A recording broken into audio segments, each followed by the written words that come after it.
No Warehouse in Downtown Phillipsburg webinar, October 25th, 2021. This is a presentation by Mike King from the Phillipsburg Riverview Organization.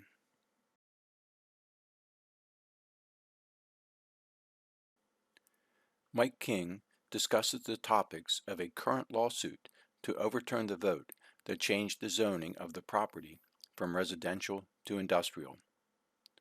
Mike King also discusses how the changing of the zoning from residential to industrial conflicts with the master plan of 2004 for the town of Phillipsburg.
Fred, thank you very much. Following up on the very idea that you're talking about and how Phillipsburg talks about itself, and as you described, as you read right off of their website, it's not a warehouse. And using that idea is, the lawsuit that was filed by Potter and Dixon focuses on the master plan of 2004, which is the guiding or has been the guiding principle for the last 20 years. The master plan describes conservation plan and objectives, protect critical environmental features and areas not otherwise regulated, preserve the remaining natural features, increase public access and use of the Delaware River. I'm reading from our lawsuit, which was taken directly from the master plan. Recommendations: create a riverfront development plan for the entire length of river frontage, providing for the river-related businesses, activities, and housing, and including access plans for trails, view areas, and such. Our legal brief continues. The consistency report done for the Land Use Board totally ignores the specific objectives set out in the 2004 master plan with respect to responsible development, avoidance of impacts from industrial uses, traffic and safety, environmental protection, parks and recreation, development of the riverfront area for riverfront-related activities, and enhancement of Phillipsburg as a tourist destination. Does this sound to anyone like a giant truck warehouse?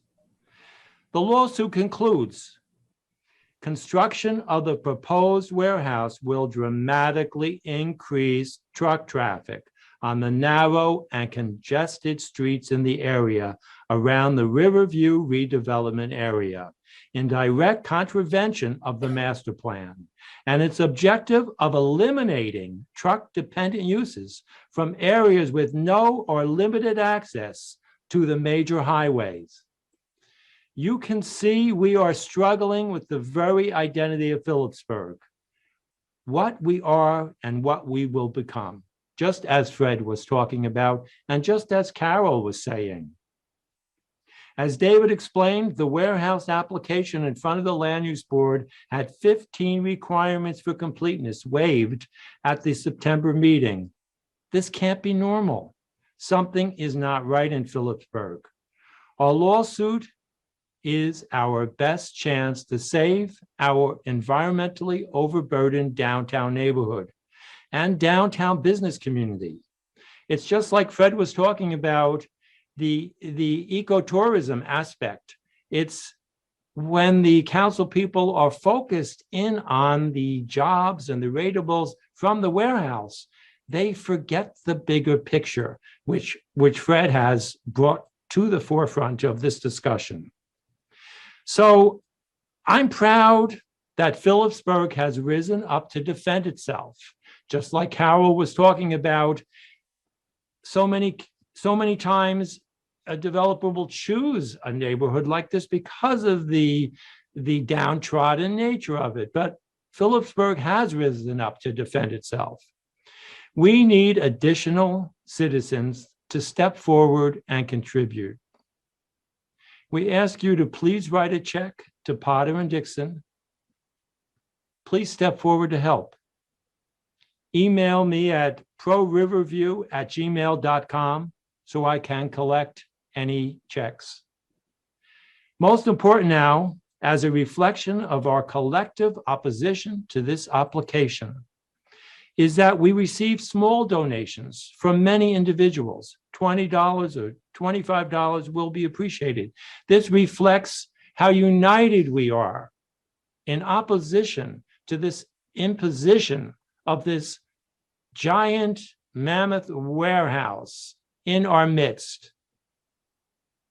Of course, for those who can afford more, any amount will be appreciated. We are trying to continue to the process that is in front of us in stopping this from happening. Reminder also about the October 28th Land Use Board meeting. Please participate if you can. And the fourth Thursday of November and every month as the application proceeds. The Zoom address is available at the town website and also at the phillipsburg.nowarehouse.org website. We would like to reach out to Mike Perucci, who owns the Perone Corporation. We know Mike cares about the town of Phillipsburg, and we think there are better uses for the parcel of land along the riverfront.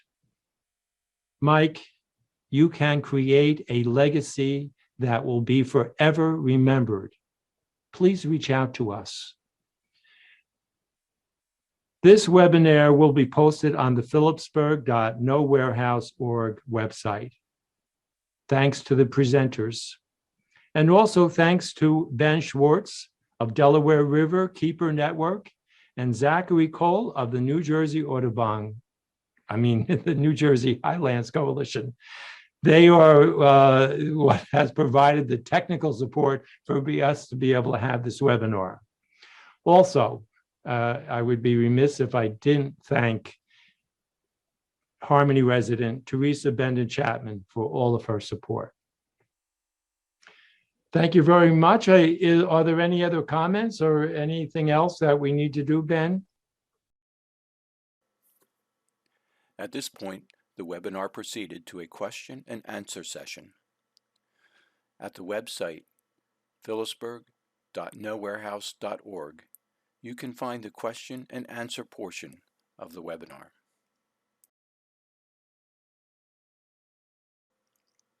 This is the end of the video. Thank you for listening, and we hope we can have your support.